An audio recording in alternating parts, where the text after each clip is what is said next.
So in 1972, a Native American student filed a complaint with the Civil Rights Commission of Michigan against these displays on campus.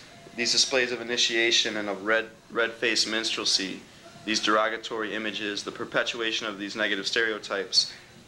She filed a complaint against that. And instead of stopping it, instead of realizing the importance of stopping it, the university, in order to avoid any type of lawsuit or legal pressure, kind of put a silence to it and forced Michigamua to go behind closed doors, saying basically that these things are disallowed in public. And so for the following 2 decades, Michigamua made all of its practices and membership lists private. Subsequent complaints led to negotiations that came to a head in 1989, when Michigamua signed an agreement to eliminate all Native American references from their practices. The document read, "Michigamua does hereby eliminate all references to Native American culture and pseudoculture, and extensions and parodies thereof, with the one exception being the name Michigamua, for now and forever." In 1989, we recognized that it was no longer appropriate to use Native symbolism. We switched to symbolism that was based on Michigan, and since that point, some of the symbolism has gone into the public domain. I think anything that has gone into the public domain has shown that it really is a symbolism that's based on a genuine love of Michigan and nothing else. Michigamua developed a new theme around pride for Michigan. The tribe became a pride, wigwam became den, braves became wolves, as in wolverines. Officer titles switched, their song was rewritten, and they removed all Indian speak from their culture. You know, we recognized that there was a lot of kind of hurt and pain in the Native American community, given their perception of what had happened with the group, and given, you know, the history of the group. And it's certainly the history of the group. When I look at it now, you know, if the group was doing those types of things now, I would never have joined a group like that. That's not what I'm about. And that's not what my peers in the group were about. At the same time, there were other issues on campus that were arising in the students of color community. 2000 was the perfect storm. There were a number of racially charged issues on campus, starting with a backlash from the black community about what was appeared to be a unjust affirmative action case against the university. There was a racially charged sexual assault case that was on campus, and there was an apathetic sense in the black community, to which some of the leaders of the black community really wanted to move the black community to more of a politically charged environment. 1999 was the year when various student groups came together and decided to form the Students of Color Coalition to address a series of concerns that evolved to demands. The interesting thing about it was that the SCC had very clear demands, and those demands were, we want to have more minority professors, we want to have more minority students, we want to have better minority programs, all things we were discussing in Michigamua. The demands are a culmination of work that had been done in the Students of Color community, work that I had spent time on in the Latino community. But the SEC would not see of it or hear that this organization was also fighting for some of the very same things that they were fighting for. There are a number of documents in which Joe Riley and Kenneth Jones sign off by saying that Michigamua is in compliance. They sign off by saying that there is an agreement between Joe Riley, Kenneth Jones, anyone else in the Native community, that they can come up into our space and talk with us whenever they would like to make sure that historical practices are not being currently propagated. When we brought up the issue of the name in 1997, the response was revealing to their sincerity about making these changes.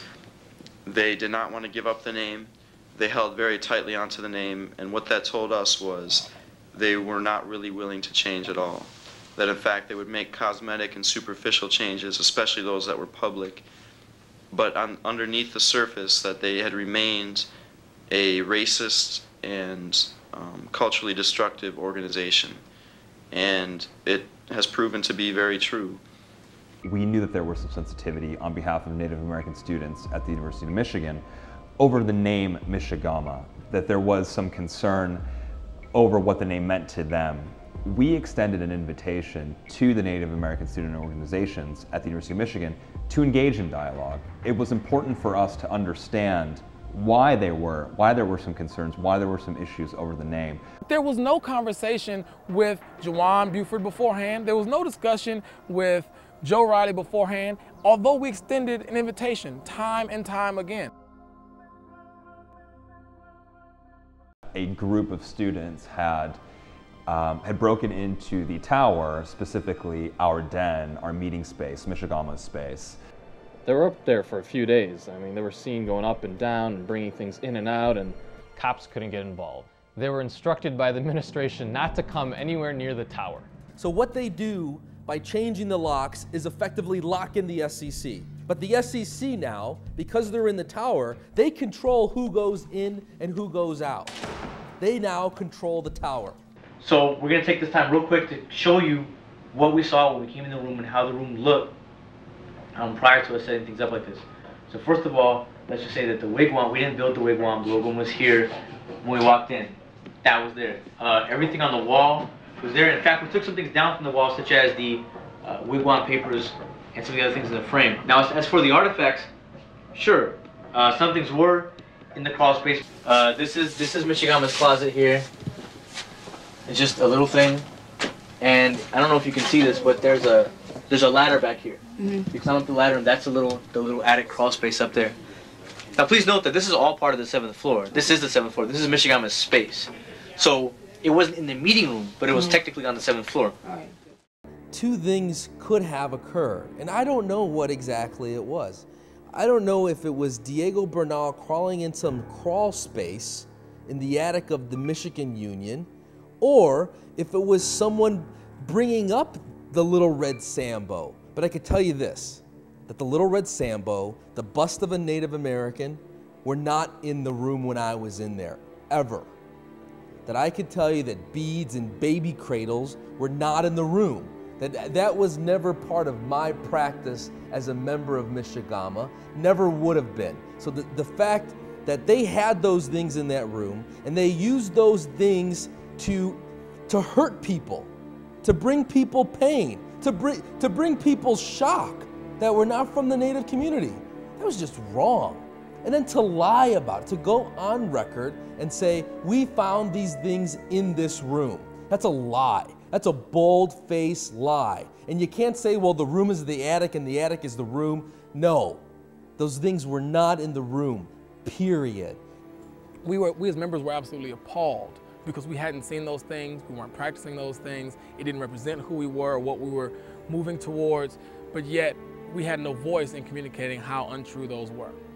This is just human nature. If you don't know much about something, then you're going to believe what you're told.